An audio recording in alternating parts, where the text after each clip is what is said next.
अस्सलामुअलैकुम नाजरीन, आप देख रहे हैं सूबाई रंग न्यूज़ और इंटरटेनमेंट चैनल और मैं हूं मोमना शहबाज। सबसे पहले नजर डालते हैं आज की आम खबरों पर।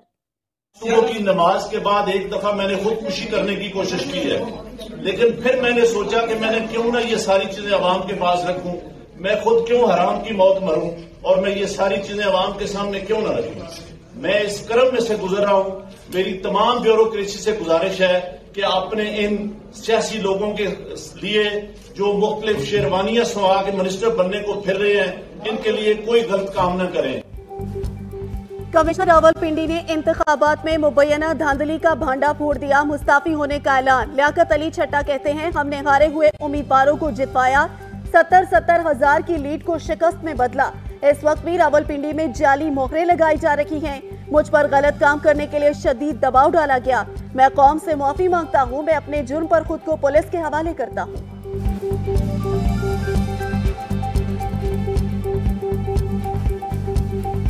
देखिए, फौज ने इलेक्शन बिल्कुल ठीक करवाए हैं। जो फॉर्म 45 है वो आज भी पूरा है। दोबारा इलेक्शन कराने की भी जरूरत नहीं, सिर्फ फॉर्म 45 इकट्ठे कर लें, उसके ऊपर सारे रिजल्ट क्लियर हो जाएंगे। जो चीफ इलेक्शन कमिश्नर है, जो चीफ जस्टिस है, वो भी इस काम में पूरे शरीक है।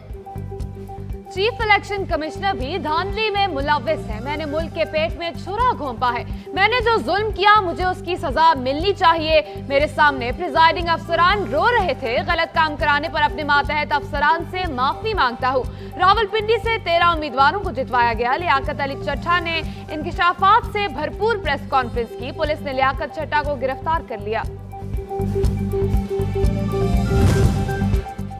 इलेक्शन कमीशन ने कमिश्नर रावलपिंडी के इल्जामात की तरदीद कर दी। तर्जुमान का कहना है कि इलेक्शन कमीशन के किसी ओहदेदार ने इलेक्शन नताइज की तब्दीली के लिए कमिश्नर रावलपिंडी को कभी भी कोई हिदायत जारी नहीं की है। किसी भी डिवीजन का कमिश्नर ना तो डीआरओ, आरओ या प्रिजाइडिंग ऑफिसर होता है, ना ही इलेक्शन के कंडक्ट में इसका कोई बराह रास्त किरदार होता है। ताहम इलेक्शन कमीशन इस मामले की जल्द अज जल्द इंक्वायरी करवाएगा।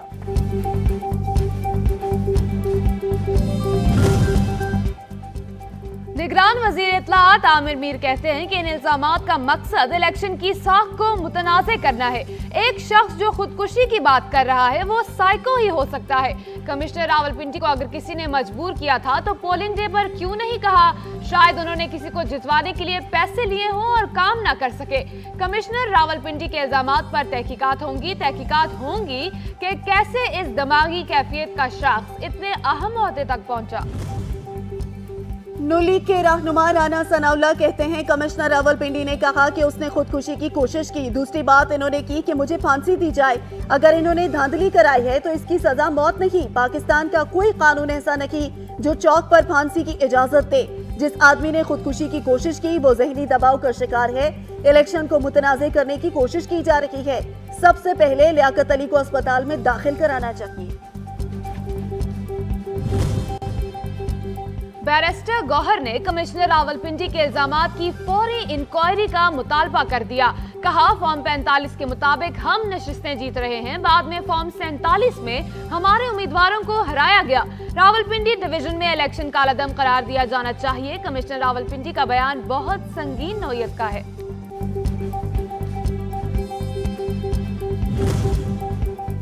जाली फॉर्म 45 के बाद पेशे खिदमत है यूरोपीय यूनियन की जाली प्रेस रिलीज। मरियम औरंगजेब कहती हैं, जाली प्रेस रिलीज की यूरोपीय यूनियन को खुद तरदीद करना पड़ी। अब यूरोपीय यूनियन और दुनिया को पता चल गया होगा कि ये कितने झूठे और जालसाज हैं। बरतानवी इदारे को भी पीटीआई के झूठ पर तरदीद का बयान जारी करना पड़ा था। ये लोग सियासी मफाद के लिए पाकिस्तान की आलमी रुसवाई से भी बाज नहीं आते।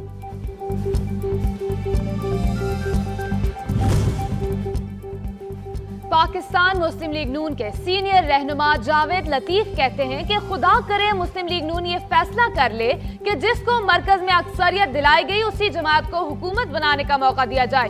इससे मुल्क में इंतशार पैदा करने की मंसूबाबंदी नाकाम हो सकती है।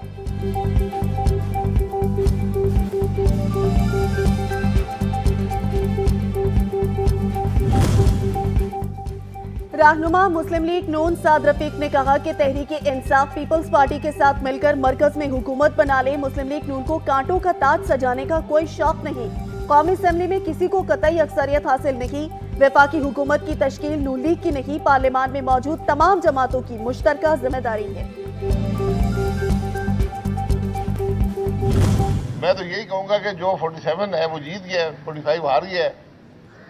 और ये इलेक्शन कमीशन का कमाल है कि 47 पहले बन गया था, 45 बाद में आए। मैं हमेशा ही कहता हूँ कि इलेक्शन वक्त पे होने चाहिए, लेकिन मैं ज़रूर ये कहता रहा कि इलेक्शन अगर आपने बगैर आगे के रास्ते का तयन किए इलेक्शन कराए, वो कुछ नहीं देंगे, इंतशार देंगे।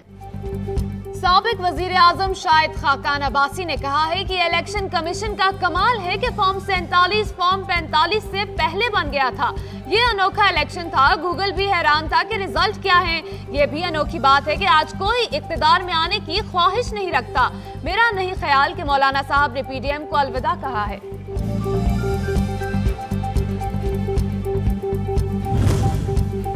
जमाते इस्लामी की मरकजी मजलिस शूरा ने अमीर सिराजुल हक का इस्तीफा मुस्तरद कर दिया। तर्जुमान जमाते इस्लामी कैसर शरीफ ने बताया कि मरकजी मजलिस शूरा ने अमीर जमाते इस्लामी सिराजुल हक पर मुकम्मल एतमाद का इजहार करते हुए कहा कि अमीर जमाते इस्लामी दस्तूर के मुताबिक अपनी जिम्मेदारियां जारी रखेंगे।